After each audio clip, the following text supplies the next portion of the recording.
بسم الله الرحمن الرحیم. هموطنان بسیار عزیز و گرامی و خاصتا اعضای شریف مسجد جامع مهاجرین، الله را سپاسگزار هستیم که از زمانی که الحمدلله به عنوان یک مهاجر در این سرزمین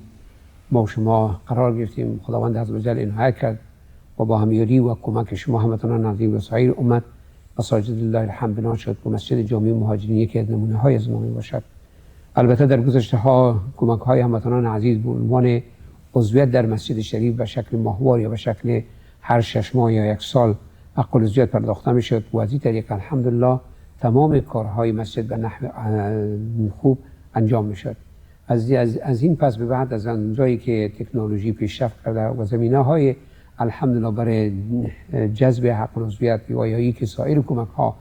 زمینه سازی شده، اداره مسجد مهاجرین هم با استفاده از این تکنولوژی امروزی با استفاده از افراد متخصص و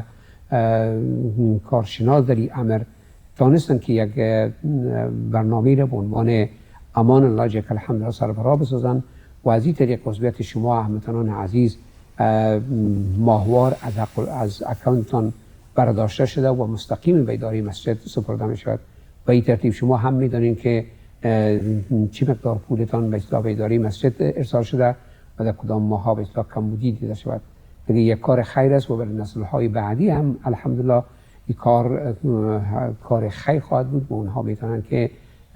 به عنوان افتخاراتشان از کسایی که امروز برشان کار کرده یادآوری بکنن. امیدواریم در این برهه از زمان همکاریتان را با اداره مسجد و با این برنامه نو ان شاء الله ادامه بدهید.